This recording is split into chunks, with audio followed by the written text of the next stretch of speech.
Who is a bad guy in history who actually wasn't a bad guy? Story 1. Captain Bligh. His mistake was being too soft rather than too harsh. He let his crew slack off while they were waiting to make sure the breadfruit trees would survive transplantation, and they mutinied when he put them back to work. It should also be mentioned that when some of his crew mutinied, so many of them wanted to be allowed to leave with him on the ship's tiny open launch that even fully laden, they would not all be able to go and had to draw lots to see who had to stay on the Bounty. Captain Bligh then had to sail the tiny, overcrowded, poorly provisioned boat 6,700 kilometers to Timor using dead reckoning. He did not lose a single man. Absolute hero. It should also be mentioned that the mutineers were deeply evil people who basically kidnapped Tahitian women as physical intimacy slaves. When another ship finally came in the vicinity of Pitcairn, it appeared that most of them had expired either from drunkenly unaliving each other or from alcoholism itself. Bligh was an excellent sailor and probably rather lenient by the standards of his time, though still an officer punishing with lashes people who weren't necessarily volunteers, but at least he wasn't a drunken lout and physical intimacy predator like Fletcher Christian and his ilk. Hollywood, no surprise, loves to create absurd fiction. Bligh was an astonishing sailor and a man who refused to tolerate corruption. He should be regarded as a hero, as you say. He gained a reputation for not taking any hogwash from corporate corrupt traders in the colonies, and risked his life by confronting officers who were basically using their military credentials to profit from trade. For the latter, he again faced a mutiny. There's plenty of evidence that, contrary to the behavior of rich fraudsters in the colonies, he was deeply admired by those who arrived in Australia without the power and influence of those who ran the place like a private members' club. At some point, a decent film needs to be made about the guy because the public perception of him is complete smeg. I went to the Hollywood interpretation myself. I keep thinking of like Mutiny on the Bounty. I had a little trouble realizing that this was actually a real person. And I don't know that much about it as far as even the movie. I'll have to read into this further. Story 2. A lot of Tudor women come to mind. Catherine Howard, Mary Tudor, and Anne Boleyn.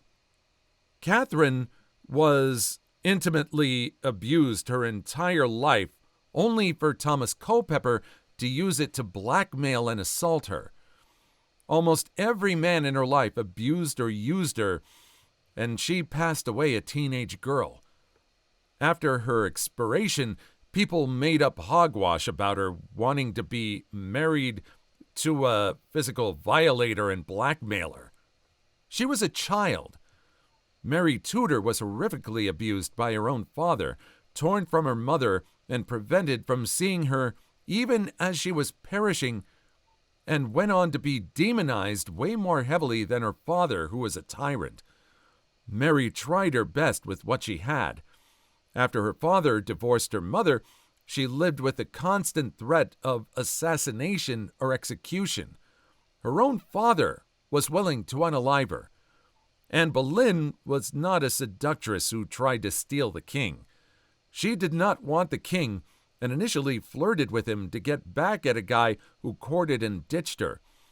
She only agreed to marry Henry because she had to. Even before he met Anne, he was looking for a way to end his marriage to Catalina, Catherine d'Aragon. Why?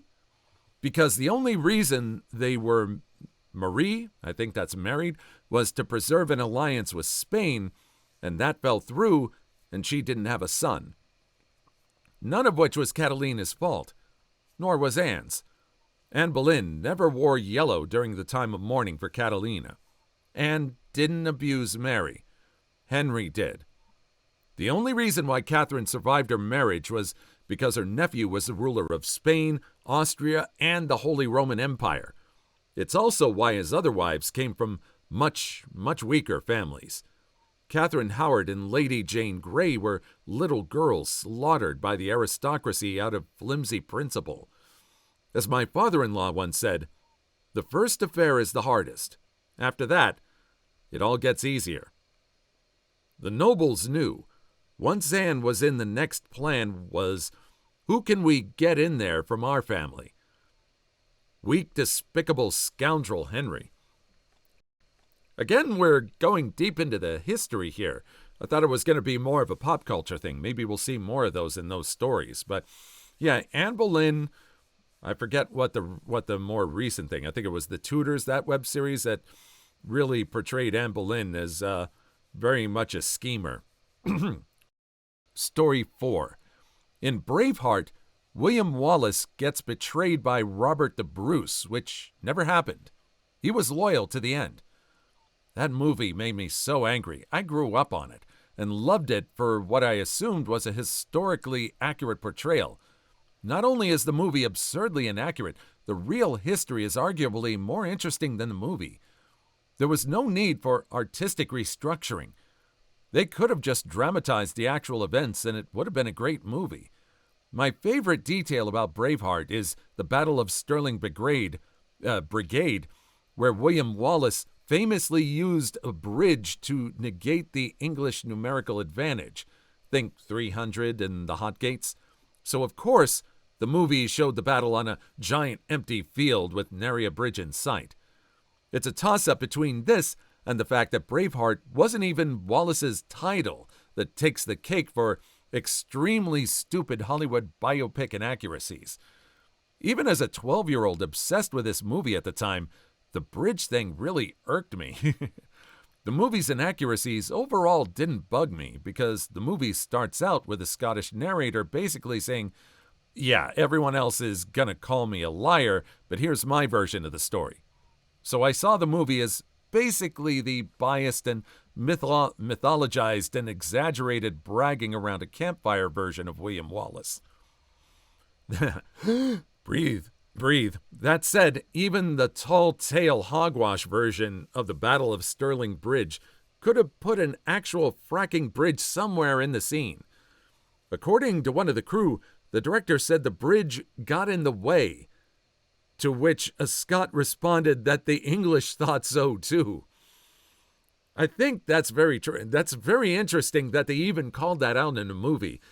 There was one point where he was inspiring some troops, and people were saying, nah, that's not William Wallace. He's this, he's that. And he came along saying, yeah, I've heard he's this tall and he can shoot fire bolts out of his butt. And so, yeah, it's sort of like calling it out, but they actually did it.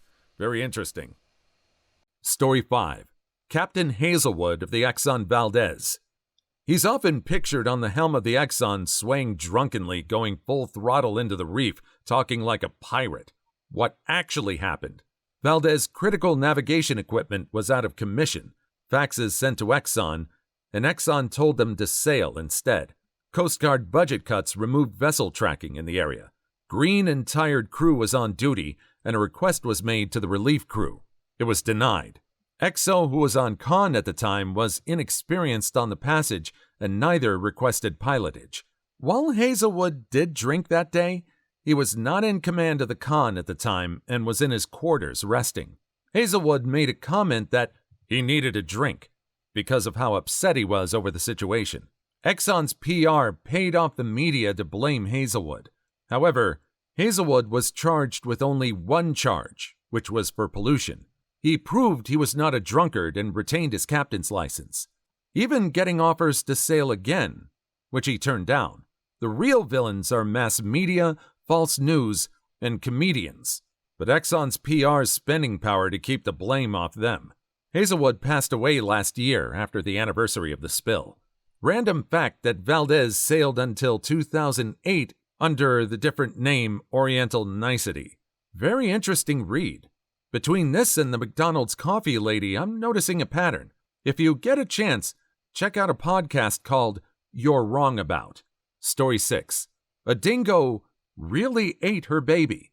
In Sweden, a man was arrested for the unaliving of his wife, but she was actually unalived by a moose. They thought he had used a lawnmower to unalive her because of the damages on her body. It took a long time for them to write him off as a suspect, and it ruined his life. Edit. Sources in English are hard to find, but there is a book about it in Swedish called, and I'm not going to try to pronounce that title, and some documentaries. Very few English articles about it, but his name is Ingmar Westland, if anyone wants to try to find something. Holy hell! How does a moose inflict damage that would make people think a fracking lawnmower did it? Edit. I know meese, are huge, but in my mind they can only inflict blunt force trauma, while a lawnmower would leave cuts. Moose are really dangerous, large, territorial, and aggressive. I'm guessing a combo of goring and trampling. There are signs up in the Adirondacks here in New York warning people to keep away from them, especially mothers with calves. It's kind of like the bison at Yellowstone and such. People think plant eater equals peaceful creature who would love to take a selfie with me, and boom. There was an incident in China, I think, where a person was mauled by a panda because they climbed into the enclosure and tried to hug them. The zoo had to issue a statement reminding people that there's still bears. I think a lot of people like to think that since we're at the top of the food chain, that we're invulnerable, and there are many animals that are just willing to dish out a big old clawful of find out. Story 7. Murdoch on the Titanic. Dude went down saving lives. Cameron needlessly made him corrupt, then apologized by paying $5,000 to the guy's village or something. Sorry, I don't know why I wrote Captain. The guy that Winslet's fiancée tried to bribe to make room for him on the boat. Yep, he was nothing like that. One to pocket money, that is. He stayed till the end. Well, fellow, Cameron did apologize and pay. If he'd done nothing wrong, why would he? Same for Ismay. He was slandered by the press with lots of myths of him dressing as a woman to board a boat. The story that's more likely and supported by a lot of eyewitness accounts is that Ismay stayed on the Titanic a long time assisting to load boats. He ended up boarding the lifeboat because there was no one left aboard. The only witnesses say this. For whatever reason, during the sinking, the one side of the ship he was on wasn't nearly as crowded. It's said that he waited until no more passengers were present, as well as waited for no one else to be there to board, then he boarded. Also, the hard evidence is there. He was in a collapsible lifeboat C, which means he did wait. The boat was mostly filled with third-class passengers. He also waited until first and second class were boarded. I think the Murdoch and Ismay myths are connected because they occur at the same side of the ship. The press basically ran with the idea that the side of the ship had less people per boat because of class codes or something, when in reality, it was because that side was the slope-down side, so less people went there. Story 8. The McDonald's Coffee Lady. The woman who sued McDonald's after she spilled coffee on her lap received third-degree burns in her pelvic area. She was hospitalized for 8 days and required a couple of years of rehabilitation. The media jumped on the story, making it a poster case for frivolous lawsuits. Edit. Corrected typos. OMG, I vividly remember this story. It was so sad, to be honest. At first, I thought it was stupid too, but then I read she had severe burns and all. She really wasn't overreacting. For a long time, my parents loved stopping at McDonald's solely because the coffee was piping hot. Once that happened to that poor lady and they brought the temp down, they stopped drinking coffee at McDonald's, and every time we'd stop, they'd complain about the lady who overreacted, and it messed up their coffee time. My parents are Mexican, so they heard this on Spanish news, mind you. Anyway, once I grew up and read the story, and it was horrific what she went through, I then explained to my mom, and she promptly changed the way she felt about it. Yeah, the media made it seem frivolous on all ends, but the coffee really was way too hot, and the lady just wanted her medical bills paid. McDonald's previously did pay claims like this, but got tired of them and wanted the court to settle it. In the end, McDonald's made the company hired to train the staff to pay for it, as they trained the employees wrong. But the media loved making the woman look advantageous and McDonald's a victim. Story 9. Richard Jewell. initially lauded as a hero and a brave man who ran towards the bomb to help.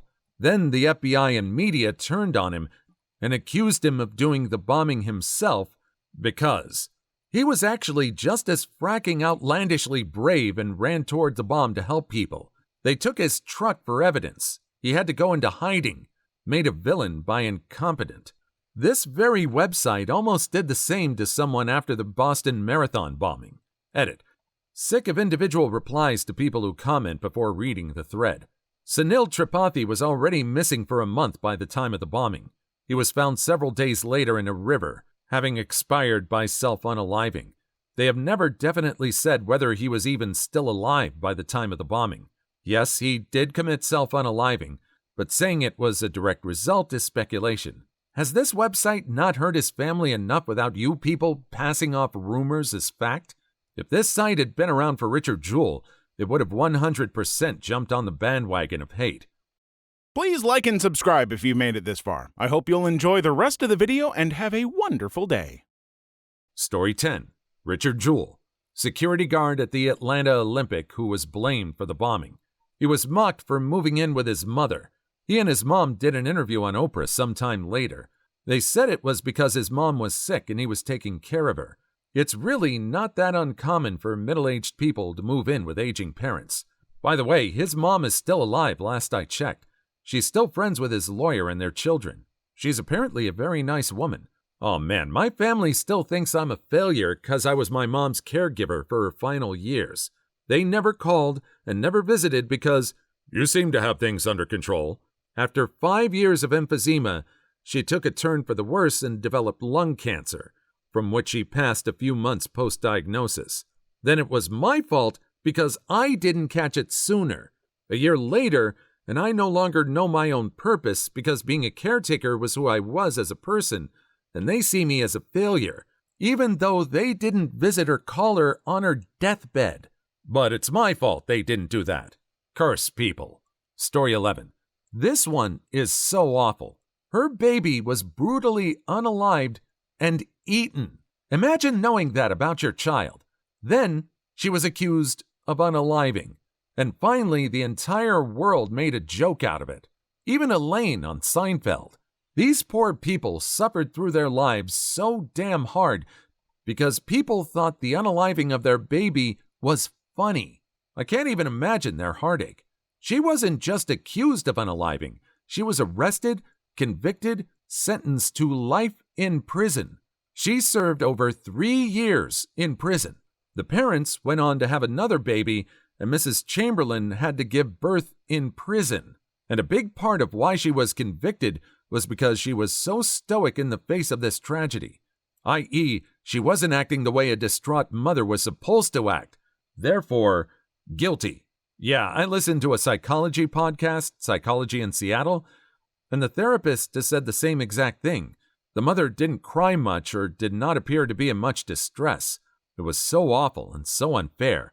Story 12. In the film Titanic, the character Murdoch unalived someone, took bribes, and generally came across as a right smeg.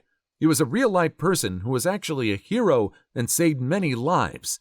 His living relatives were so disgusted that the VP of Fox traveled to Dalbeattie to personally apologize and presented a £5,000 donation to Dalbeattie High School to boost the school's William Murdoch Memorial Prize. That movie's initial gross was over $1.8 billion. Donating £5,000 is like the average U.S. man giving them a dime and saying, "My bad." The VP probably spent more than that on the plane ride over. Actually, it's worse. It would be like giving the 0.0002 cents. Story 13. So, of course, the movie showed the battle on a giant empty field with nary a bridge in sight. It's a toss-up between this and the fact that Braveheart wasn't even Wallace's title that takes the cake for extremely stupid Hollywood biopic inaccuracies. Pretty sure having Isabella of France, who was 10 when Wallace was unalived, played by a 29-year-old woman, and her being a lover of Wallace is much worse. Also, blue face paint being too late and kilts being too early. Also, doesn't the movie have a scene where she tells Edward I that the child she's carrying is Wallace's? Given that he passed in 1305, and Edward III was born in 1312, that's a pretty good trick on Wallis's part. She found his jar in 1311. Story 14. A Scottish tour guide I had talked about how Robert the Bruce was a greater hero to Scotland than Wallis was. Most people don't know that while Wallis was popular, he was only one of several men like this who helped with the rebellion. Movies like Braveheart have so many historical inaccuracies, and I believe your tour guide when they say that Robert the Bruce had a bigger impact, because he certainly did. People always forget Andrew Murray and how he was the actual brains of the rebellion. Once he passed, Wallis and his plans went to Smeg. Story 15.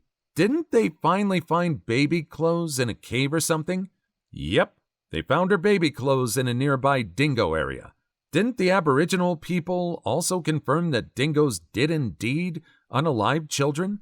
Or am I imagining that? It's been a long time. They are opportunistic pack animals. If they see a convenient toddler, nothing is really stopping them. I would not be surprised in the least that Aboriginals have stories of dingoes eating kids. I'm assuming this was never that common, but this case is totally not the only attack. Even if it doesn't seem normal, I don't see why it was questioned so much. If something had sharp teeth and enough strength to drag away a baby using those teeth, I would not be all, nope, not a possibility. Story 16. If I remember what I read before correctly, and if it was itself accurate, the government and media were basically like, nah, dingoes aren't going to go after people, the parents unalived her. But local Aboriginals were like, nah, dude, a dingo will definitely go after some random toddler. Plus, there's this one known dingo cave nearby we should at least check. But they were just disregarded and everyone else kept accusing the parents anyway. Wasn't even a toddler. 9-week-old baby. Think a hungry, meat-eating animal won't snatch a small creature the size of a cat? One who is entirely incapable of any defense or fleeing from a predator? Story 17. The film about him was excellent. I haven't seen it yet, but I read when it came out how the media had portrayed him guilty. He perished not long after and never got the recognition he deserved. He passed away in 2007. He won or settled libel cases against CNN, NBC, New York Post, and Piedmont College. Lost the case against AJC by a ruling of the Georgia Supreme Court after his unaliving. He was treated abhorrently, but at least he and his family were able to live more comfortably from the settlements. This may have been embellished in the biopic, but part of the reason the media focused on him for so long was that the FBI were dragging their feet to name Rudolph a suspect. Story 18. Pharaoh Cleopatra. She was actually a pretty good ruler, with her focusing more on her nation than just abusing her position for her own benefit. There's even some records saying that she wasn't even all that beautiful. She was, however, very intelligent with stuff like how she learned around 10 different languages. First member of the Ptolemaic dynasty to bother learning Egyptian. She did amazing things in managing to actually expand Egypt's territory in a time of Roman dominance. However, in the end, she monumentally botched up or lost her nerve at the Battle of Actium and doomed Pharaonic Egypt. Story 19. I was going to say Bruce Ismay. The guy saw an empty spot on the lifeboat and he took it. Was it heroic? Not really, but definitely not nefarious. If I recall, he suffered immense guilt over the whole thing and spent the rest of his life trying to make it right. He wasn't reckless or brash about it. He's portrayed as some snobby rich guy who can't be bothered to be safe. But in reality, he got fracking roasted for the sinking and owned it all. Same thing kind of happened to the only Japanese passenger. He survived because there was an empty seat and took it, but was called a coward for not perishing honorably when he got back to Japan. Story 20. That film did Robert dirty. Doubly so because he was actually a bigger hero of the people than William Wallace. I highly recommend Outlaw King from Netflix. Not only does the movie kick butt, it's also one of the most historically correct medieval movies out there in terms of costume and set design. No, Scots didn't have kilts in that era. That's like 300 years early. No, they didn't wear blue war paint. That was a thing of the ancient Britons. They had equipment equal to that of the English. Story 21. That woman who was accused of kidnapping children because her kids didn't have her DNA, but in fact her uterus had different DNA than the rest of her body. Lydia Fairchild. She had chimerism, so her uterus has different DNA from the rest of her body, the DNA of her absorbed twin. And the twin gets the last laugh because it gets to pass on its genes and Lydia does not. What a weird and totally correct perspective on this. Story 22. It's like that one scene in Tropic Thunder where one character makes fun of another Aussie character with that, and he said, "Pump the brakes. That smeg really happened. It was a national tragedy. You know that's a true story? Lady lost a kid? You about to cross some frackin' lines." In the comedy that crossed all the lines, that scene brought a decent amount of attention to it in a younger audience. Story 23. William Thomas Green Morton died broke defending his discovery of anesthesia. He was a dentist and didn't get much respect from the doctors at the time. In my opinion, one of the most important medical discoveries. Anesthesia is arguably the most important medical discovery in history. Modern surgery is literally impossible without it. Please leave your story in the comments. I would love to make a video on them in the future. Also, don't forget to like and subscribe.